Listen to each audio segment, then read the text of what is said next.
Pour nous, élèves de 2025, la victoire de 1945 représente un devoir de transmission. Il est de notre devoir de transmettre notre histoire aux générations futures à travers nos erreurs et les oublier. Pour moi, élève de 2025, la victoire de 1945 n'est pas juste une date à retenir. C'est un événement qui marque la fin d'un cauchemar et le début d'un espoir. Même si je ne l'ai pas vécu, j'ai pu en ressentir les conséquences à travers de nombreux récits et témoignages. J'ai toujours pensé que les souvenirs d'une guerre sont comme les écrits. Ils restent à jamais, mais contrairement à l'encre sur le papier, celle de la guerre a marqué nos mémoires à vie.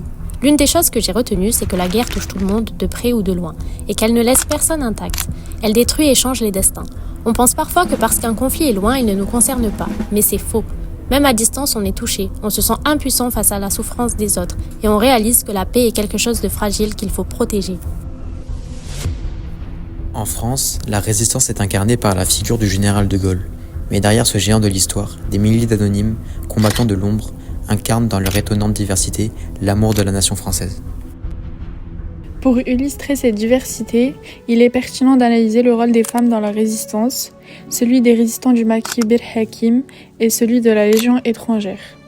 En effectuant ces actions, ces femmes inspirantes mettaient leur vie en péril, mais malgré tout, elles continuaient à se battre pour leur pays silencieusement. Et j'ai trouvé cela très beau, mais aussi paradoxalement très injuste, car les femmes ont longtemps été beaucoup trop effacées de l'histoire, non pas du fait de leur manque d'engagement, mais car celles-ci vivaient dans une société patriarcale, n'ont jamais eu le crédit de leur accomplissement. La conférence d'Elisabeth Perrier, archiviste départementale, a réalisé de nombreux travaux qui ont permis de réhabiliter les résistantes de notre région, ce qui m'a bouleversée. Enfin, on parle d'elles. Pourtant, elles étaient bien et bien là, dans l'ombre, dans le risque, dans le feu de l'action. Elles transportaient, elles cachaient, elles écrivaient, elles combattaient. Mais l'histoire les a trop souvent effacées. Comme si leur courage était insignifiant, comme si le mot résistant n'avait pas de féminin. Je ressens comme une double force. La fierté d'abord, puis celle de voir des femmes se lever, décider, agir. La colère ensuite face à leur effacement, face à ce silence qui dure encore. Pourtant, moins de 10% des médaillés de la résistance sont des femmes, et seulement 6 d'entre elles sont compagnons de la libération. L'histoire de Suzanne Travers, seule femme intégrée à la Légion étrangère, ou d'Eva Delmas, qui hébergea des résistants et transmit des informations précieuses, malgré son âge, montre l'importance de ces parcours individuels exceptionnels. Dans l'Hérault, des jeunes filles se distinguent. Les 4 petites de Montpellier. C'est un groupe de 4 lycéennes internes au lycée Georges Clémenceau qui décident d'agir animées par leur jeunesse révoltée qui a défié les temps obscurs. Celles-ci transportent leurs tracts et messages cachés dans le guidon de leur bicyclette qu'elles livrent la nuit. Malheureusement, malgré leur courage en juin, elles sont arrêtées, interrogées et torturées à la Villa des Rosiers. Ce qui nous touche particulièrement chez elles, c'est leur âge. Aujourd'hui, nous sommes étudiants en 2025 et elles résistaient pour la guerre en 1945. Comme le disait la citation d'Elie Wiesel, « Le bourreau tue 2 fois, la seconde par l'oubli ».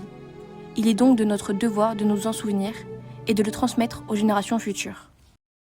Les parcours de ces femmes montrent que la résistance s'est construite à travers des engagements individuels, parfois dans l'ombre, mais toujours avec un courage extraordinaire. Ce courage que l'on retrouve chez les légionnaires, qui, eux aussi, ont risqué leur vie pour défendre leur pays. Parmi eux, Suzanne Travers, une femme qui a réussi à s'engager dans la Légion étrangère, devenant un exemple marquant de courage et de détermination, car elle a réussi à s'affirmer parmi ces hommes et œuvrer pour la nation.